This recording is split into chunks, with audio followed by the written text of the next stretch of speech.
안녕하십니까. 이번에는 이제 그 전당대회 특집으로 장동혁 의원님 모시고 한번 이제 그 출마의 변과 여러 정책에 대해서 한번 여쭤보겠습니다. 장동혁 의원님은 이제 다 아시다시피 이번에 선거 때 그 사무총장, 그다음에 공천 심사관리위원도 하셨고요. 이번에 그 한동훈 위원장 캠프의 자장으로 직접 이제 그 최고위원 선거에 뛰어드신 이런 분입니다.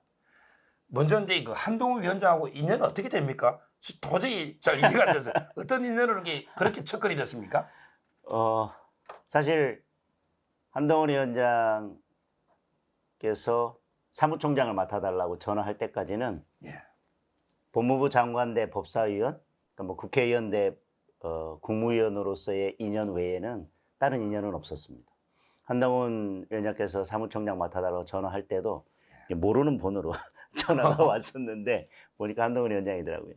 아, 법사위를 그때 하시면서 그럼 이게 알게 된 겁니까? 또 법사위 하면서 저는 법사위원이고 예. 한동훈 위원장은 이제 법무부 장관이었으니까 그때 이제 계속 법사위에서 법사위원으로 만난 거 외에는 뭐 개인적으로 따로 인연은 없었습니다. 예. 그러면 이제 이번에 그 최고위원도 한동훈 위원장한테 러닝메이트로 네. 출마하잖아요. 그 최고위원에 출마하게 된 계기는 좀 부담스러울 수도 있을 텐데 총장까지 하시고요. 이번에 그 출마하게 된 이유는 뭡니까? 이 1년이 국민의힘으로서는 정치적으로 매우 중요한 골든타임입니다.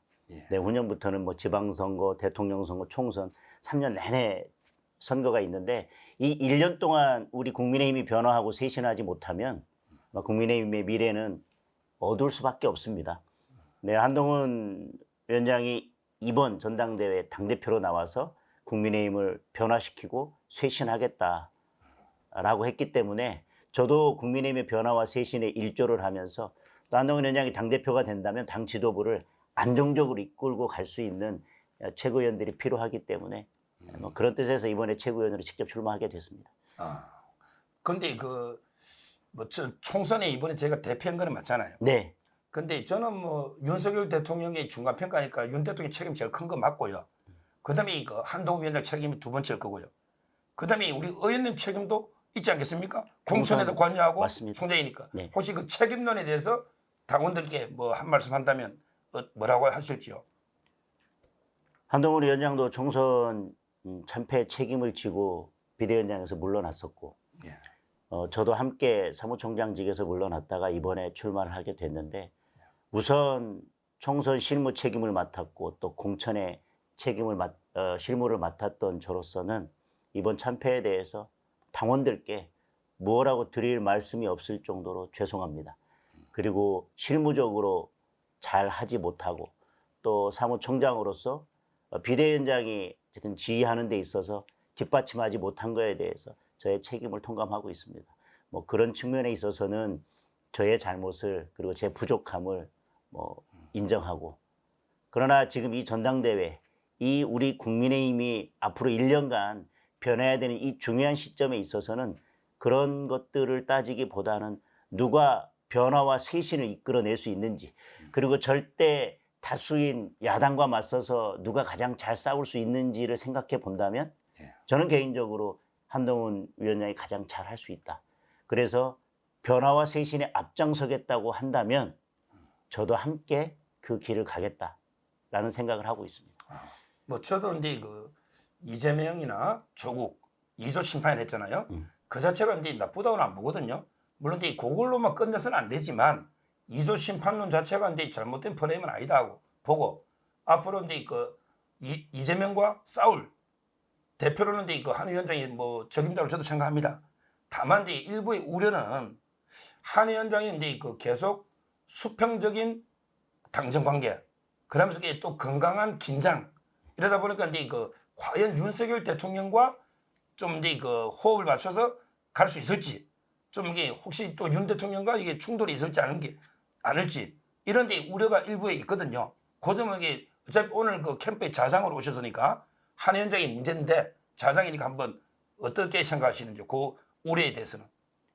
저는 당대표로 나온 분들 세 분의 말씀이 당정관계에 있어서는 크게 다른 점은 없다고 생각합니다. 어떤 분은 당정일체, 신뢰 관계를 바탕으로 한 뭐 수평적 당정 관계라고 뭐 이렇게 다들 다르게 표현하시지만 한동훈 위원장, 한동훈 후보가 이야기하는 것도 역시 마찬가지로 당과 대통령실은 함께 가야 된다. 그리고 협력 관계를 유지해야 된다. 그리고 파트너십을 유지해서 국정 운영에 있어서 시너지 효과를 내야 된다. 그 전제 조건은 똑같습니다. 그리고 그 바탕은 역시 대통령과 당대표의 신뢰 관계를 바탕으로 해야 된다고 하는 것에서 크게 다르지 않습니다. 그런데 지금 총선 민심에서 드러난 것은 우리 정부나 대통령실, 우리 당이 민심을 그동안 제대로 반영하지 못하고 민심을 따라가지 못했기 때문에 당과 대통령실이, 특히 당은 민심을 더 가까이에서 직접 듣는 그런 조직이기 때문에 그것을 대통령실에 가장 잘 전달해서 대통령실과 당이 머리를 맞대고 어떤 게 민심이고 그러면 이 민심을 따라가려면 어떻게 가야 되는지에 대해서 건강한 토론을 하고 상호 의사소통을 하면서 국민이 원하는 답을 내놓자. 그러기 위해서는 지금처럼 일방적으로 따라가거나 일방적으로 의중을 살피는 것이 아니라 민심을 서로 잘 소통하면서 반영하는 시스템을 만들어야 된다. 그게 지금 한동훈 후보가 말하는 당정관계인데 마치 그렇게 되면 대통령과의 신뢰관계가 깨질 것처럼 뭐 무슨 큰일이 날 것처럼 이야기하는데 그래서 상대 후보들께서 너무 좀 지레진작으로 우려하시는 거라고 생각하고 오히려 당 대표가 된다면 지금 대통령과의 그런 신뢰관계를 가장 잘 건강하게 유지하면서도 그리고 그 신뢰관계 바탕 위에서 당을 쇄신하고 그리고 민심을 가장 잘 전달해서 이제 윤석열 정부와 국민의힘이 민심만 바라보고 민심을 중심으로 놓고 가는 그런 관계가 그런 대통령실과 국민의힘을 만들기 위한 최적임자는 오히려 저는 한동훈 후보라고 생각을 합니다. 예. 또 이렇게 좀 약간 곤란한 질문일 수도 있는데 네. 지금 이제 그 광역단체장들 중에 홍준표 대구시장은요, 막 옛날부터 이 거칠게 뭐 배신자, 뭐 폐쇄자 이렇게 비판하고 있고, 그다음에 이철우 경북 도에서는 이제 원래 좀 원만한 분인데 거의 약간 한 위원장을 좀 비판하는 분위기고, 그다음에 충청도에서 이제 그 김태흠 도에서도 그러잖아요. 이 문제는 이게 어떻게 생각하고 어떻게 돌파할지요? 당원들도 그렇고 또 원내에서도 그렇고 광역단체장 분들께서도 그렇고 모두 다 한동훈 위원장이 당대표 후보로 나오는 거에 대해서 적극 환영할 수는 없다고 생각합니다.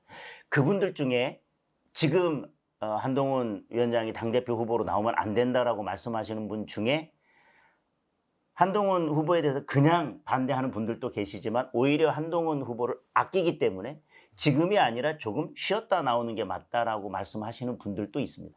그러니까 지금 반대하는 것 자체가 무조건 한동훈이 싫다가 아니라 타이밍이 지금이 아니다. 아니면 좀 더 기다려야 됐다라고 하는 분들도 계십니다. 그런데 뭐 그냥 이유 없이 싫다고 하는 분들이 어떻게 하겠습니까마는 지금이 아니라고 하는 부분에 대해서는 말씀하신 대로 한동훈 후보가 당원들과 국민들을 설득할 부분인데 가장 크게 말씀드릴 수 있는 거는 지금은 저 거대 야당과 가장 잘 싸울 수 있는 사람 그리고 1년이라고 하는 국민의힘의 이 정치적 골든타임에서 국민의힘을 변화시키고 쇄신할 수 있는 사람 그 사람이 나와야 되고 그러면서 지금 한동훈 위원장이 나오는 것이 본인에게도 어쩌면 정치적 리스크가 클지도 모르겠습니다. 그렇지만 당이 필요로 할 때 또 그런 리스크를 감수하더라도 당을 위해서 희생하는 것이 저는 또 정치인의 자세라고 생각합니다. 예. 그럼 이제 그 현재 판세를 어떻게 분석하고 있는지 일단 이제 그 최고위원 좀 이따 여쭤보고요. 당 대표는 이제 그 의대안인데 1차에서 희망이 아니고요. 객관적으로 이게 판세를 봤을 때 1차에서 끝날 거로 보입니까? 아니면 이게 결선 투표까지 갑니까? 아직은 초반이라 솔직히 말씀드리면 지켜봐야 될 것 같습니다. 끝까지 최선을 다하려고 합니다. 예. 자, 아직은 그럼 이게 질문을 좀 바꿔서 만약에 2등은 누가 할 것 같아요? 원희룡, 나경원 중에 누가 2등 할 것 같아요? 지금 2등을 말씀하면 예. 누굴 주적으로 생각하고 있는지 당원들이 지금 가장 걱정하고 있는 것은 예. 당원들의 축제가 돼야 되고 그리고 당의 미래를 이야기해야 되고 이 전당대회를 통해서 우리 당이 변화하는 계기가 되어야 되고 오히려 국민들로부터 마음을 얻는 계기가 돼야 되는데 자꾸 네거티브나 아니면 인신 공격성 그런 공격 때문에 당원들이 걱정하고 계십니다. 그래서 저는 2등 하는 분은 당원들의 그런 우려에서 좀 거리가 있는 분. 다시 말하면 네거티브나 인신 공격성보다는 그래도 당의 화합을 말씀하시고 당의 미래를 걱정하고 그리고 우리 국민의힘이 어떻게 나아갈지에 대한 것에 집중하는 분이 2등 하실 것이다. 근데 그분이 나경원이 그건 알 수 없습니다. 왜냐면 원희룡 후보가 이게 훨씬 더 공격적이잖아. 서로 지금 그렇고 자 그럼 최고위원 선거는요. 지금 1인 2표죠. 그렇습니다. 제가 근데 보는 시각은 그 의원님하고요. 네. 그다음에 그 인유한 위원장. 네. 그다음에 김민전은 이미 당선됐잖아요. 네네. 이렇게 세 명은 안정권이고 박정훈 의원하고요. 그다음에 대구 경북의 유일한 김재원 뭐 이런 데 분이 경합하지 않을까 보는데 그 최고위원은 이제 어떻게 될 것 같아요, 선거? 박정훈 의원에 대해서는 조금 다른 시각에서 저는 보고 있습니다. 지금 여론조사에서는 여러 명 가운데 한 명을 선택해야 되는데 지금 한동훈 위원장과 같이 나온 게 저하고 박정훈 의원인데 그중에 지금 여론조사에서 한 명을 선택하라고 하면 박정훈 의원과 저는 대체제가 될 수밖에 없습니다. 그런데 실제 투표에 들어가면 1인 2표기 때문에 그때는 둘 다를 찍을 수 있습니다. 그래서 그때는 보완제가 되고 또 당원들께서 2명을 찍을 수 있는 상황이 된다면 결과는 지금과 여론조사와는 조금 달라질 수도 있다라고 보고 있기 때문에 끝까지 최선을 다하겠습니다. 지금 이 김민전 의원은 뭐 본인은 이게 어느 쪽에 러닝메이트가 아니고 네. 다 한다니까 김민전 의원하고도 이게 잘 캠프가 소통이 됩니까? 캠프가 지금 뭐 다른 후보들하고 뭐 소통하거나 이럴 뭐 여유는 없습니다만 어느 분이 되더라도 당연히 당 지도부는 하나로 힘을 모아서 가야 될 것 같고 선거가 끝나고 나더라도 어느 분이 최고위원이 되든 그분들과 당의 미래를 같이 머리를 맞대고 논하고 당력을 모아 나가야 될 것 같습니다. 지금 108석을 가지고 지금 저 거대 야당과 싸워 나가야 되는데 지금 한 석이 한 표가 정말 중요한 시기입니다. 누구하고 서로 반목하고 갈등하고 서로 그럴 저희는 여유가 전혀 없습니다. 어떤 분이 되더라도 이탈 없이 우리가 단일 대우로 뭉쳐서 당 지도부도 그렇게 가야 되고 당도 그렇게 가야 되고 원내도 그렇게 가야 된다고 생각합니다. 지금 저도 근데 그 상당히 그 처음에는 흥행으로 생각했는데요. 요즘 이게 우려 걱정이 많이 돼요. 지금 제가 유튜브나 이게 보면 보수층이 분열이 돼가지고 막 인신공격까지 솔직히 한동훈 위원장에 대해서도 뭐 가족 문제나 이렇게 막 인신공격이 난무하고 또 근데 이거 한동훈 지지하는 팬덤도 있잖아요. 그러다 보면 이게 또 반대 후보에 대해서 막 이렇게 하거든요. 참 이게 우려가 되는데 이걸 어떻게 좀 자제시킬 이런 데 방법이 없을까요?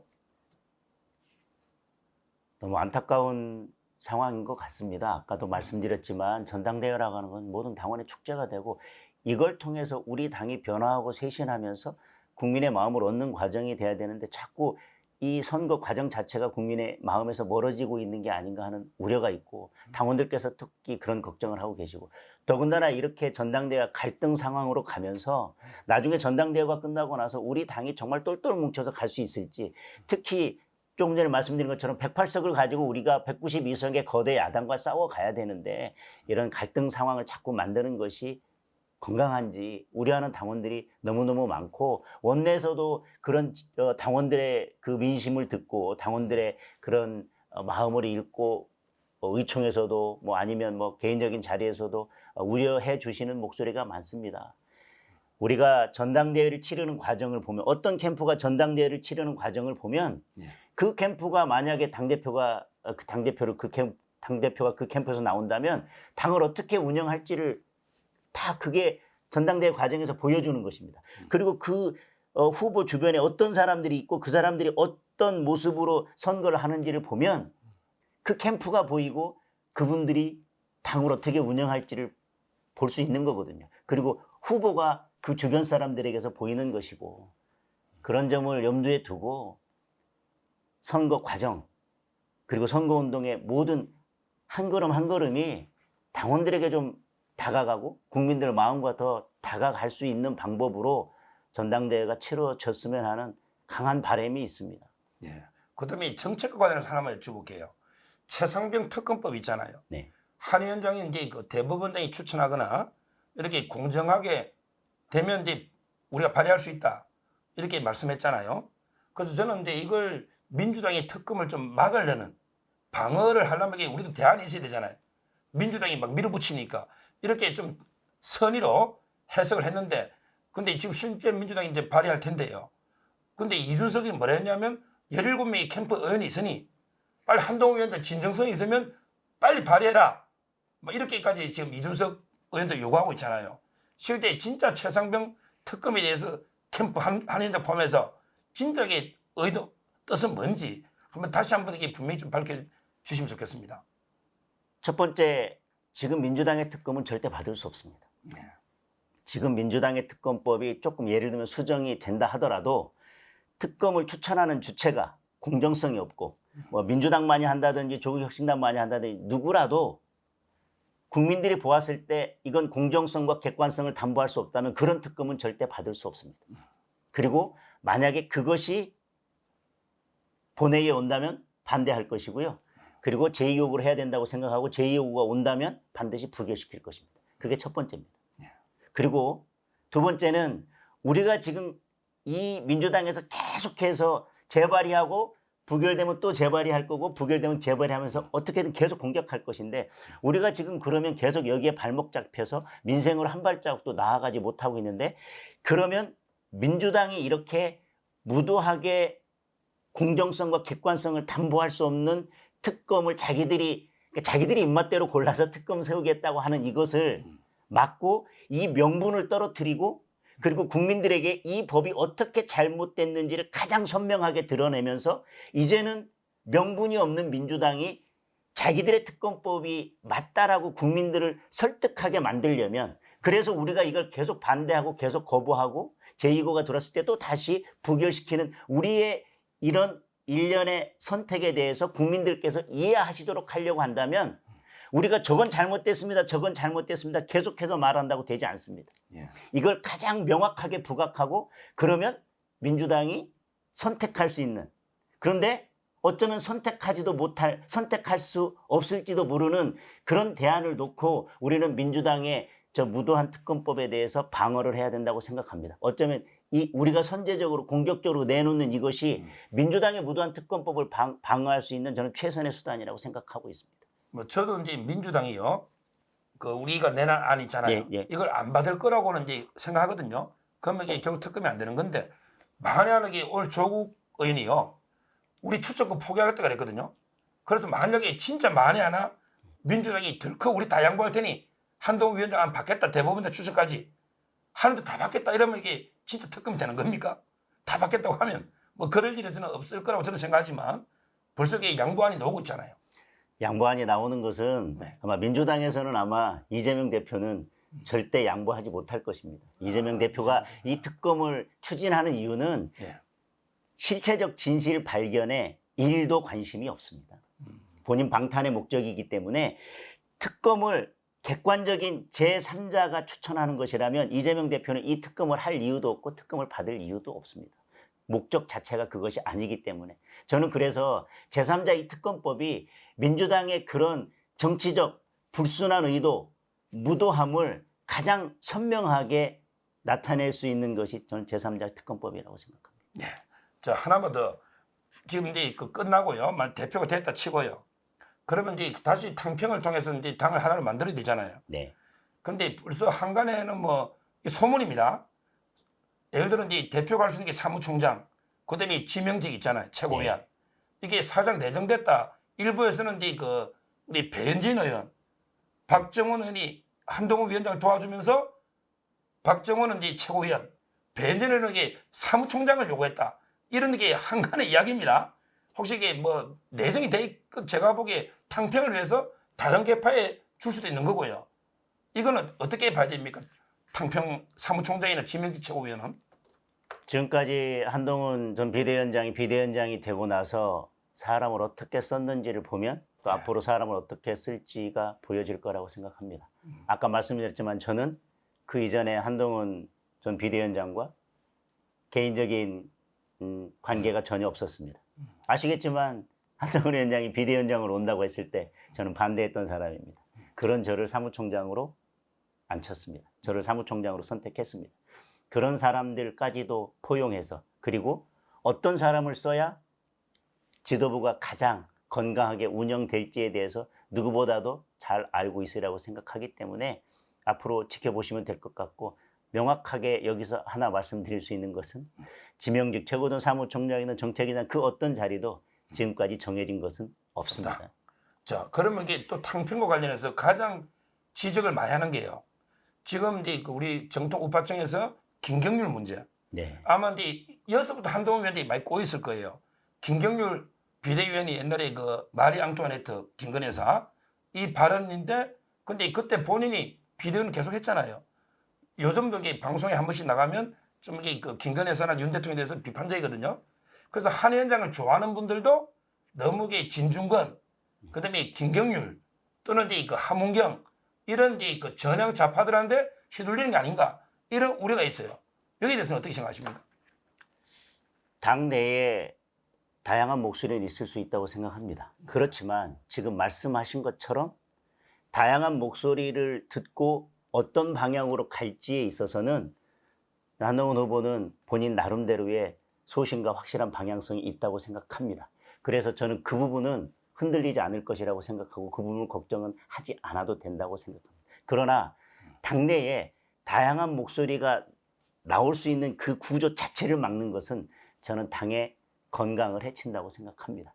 그럼에도 불구하고 저는 뭐 휘둘린다, 아니면 너무 뭐 치우쳐 있다, 아니면 뭐 어느 쪽이다라고 평가하는 것은 잘못됐다고 생각하고, 지금 예를 들면 이번에 한동훈 후보가 후원회장을 어떤 분을 세웠는지를 보면 그분의 철학을 알 수 있고요. 이분이 그 상사 예, 부인요. 네, 그렇습니다. 예, 예. 다른 어떤 부분에 있어서도 지금까지 한동훈 위원장이 발언했던 것들, 한동훈 위원장 스스로가 발언했던 것을 잘 모아보면 그 주변 분들이 어떤 이야기를 했느냐가 아니라 중요한 건 한동훈 위원장이 어떤 발언을 했고 어떤 선택을 했고 비대위원장으로서 어떤 길을 갔는지를 보면 저는 안다고 생각합니다. 그것만 놓고 판단하시면 될 것이고, 앞으로도 그런 방향과 그런 지향점에 대해서는 저는 일도 의심하지 않습니다. 예. 말씀 잘 들었고요. 이번에 선전하셔가지고 꼭 1등 하셔서 수석 최고위원 하시고요. 우리 그 끝으로 서정TV 시청자님들께 한번 인사 말씀 좀 부탁드리겠습니다. 솔직히 우리 서정욱 변호사님은 제 아내가 가장 좋아하는 TV 패널 중에 한 분인데, 우리 서정욱 변호사님은 제가 예전에 행정공무원 그만두고 사법시험 준비할 때 제게 강의했던 선생님입니다. 평소 존경하고 개인적으로 늘 마음에 두고 계신 분인데, 요즘 우리 우파를 위해서 정말 좋은 말씀 많이 해주시고 우리 우파를 지키고 있는 선봉장에 서 계십니다. 앞으로 많이 응원해 주시고 서정욱 TV 구독, 좋아요도 눌러주십시오. 고맙습니다. 예, 감사합니다. 감사합니다.